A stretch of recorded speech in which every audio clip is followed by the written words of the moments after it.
before the 12th, the morning of the 12th, is not a miracle. You know, people are saying that this has been a miracle, but this is the Wisconsin way, y'all. We did it earlier this year when we pushed back against Elon Musk buying our election for the Supreme Court. You know, this is Wisconsin, y'all.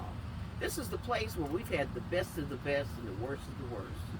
I mean, we've had Joe McCarthy, and I guess Tom Tiffany is going to try to bring him back with his scare tactics. But what we know about Wisconsin is that this is a place where we have done everything first, and we have done it excellently. This is the state where we're going to have the first African-American governor. Just like Obama, they're going to close the polls at 8 o'clock, and at 8:07, they're going to call me. We are so grateful to our governor for because it's not, you know, we had a lot of great candidates, and there's the staffers here from all those campaigns. Yes. I just met folks from Missy Hughes' campaign. Francesca Hong has stepped right up to the plate. I have seen Joel Brennan's folks out there, and we are all on one accord.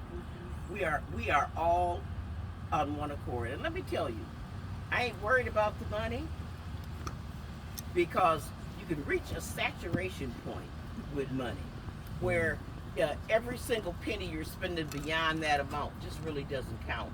People don't want to see your seventh piece of literature, you know, or your next commercial that's driving them crazy. People want to know that you care.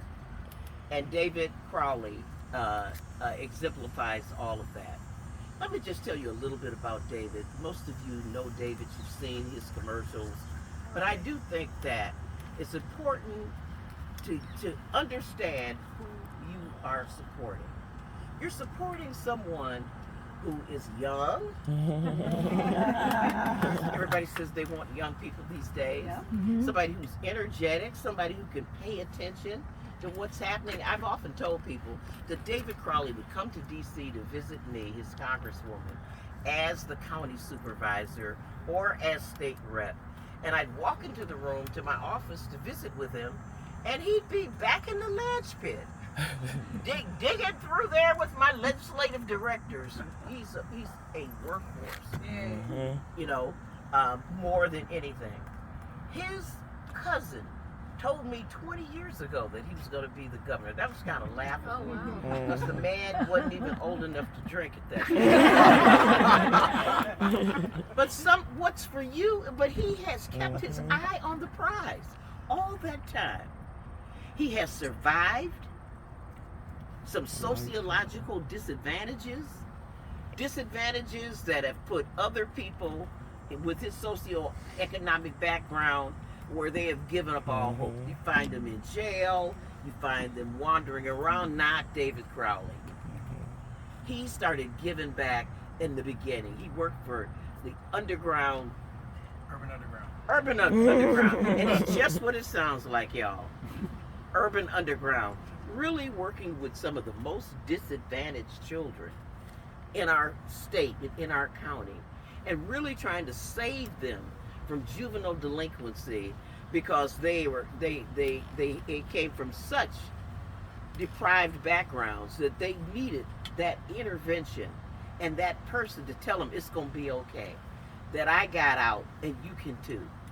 David Crowley went on to be a staff person at the county board. How many people did you have to staff?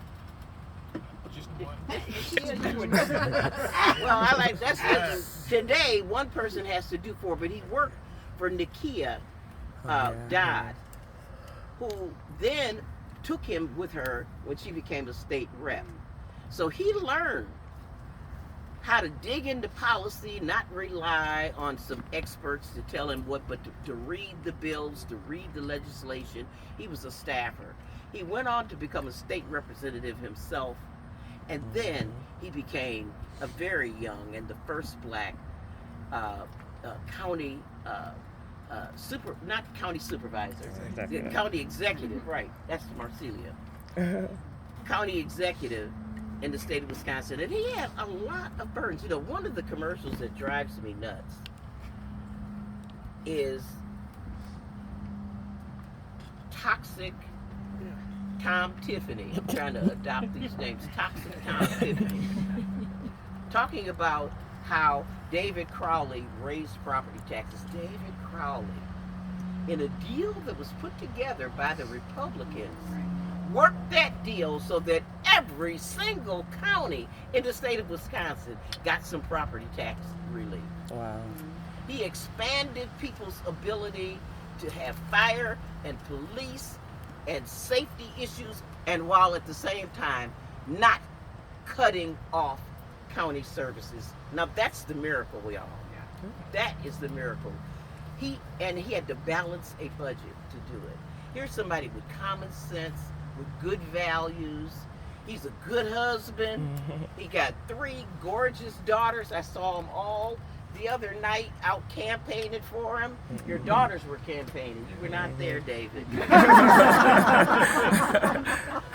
Ladies and gentlemen, brothers and sisters, I am so very, very honored to introduce you to someone. And thank you, David, for stepping up. We need you. Thank you, David. Thank you, David.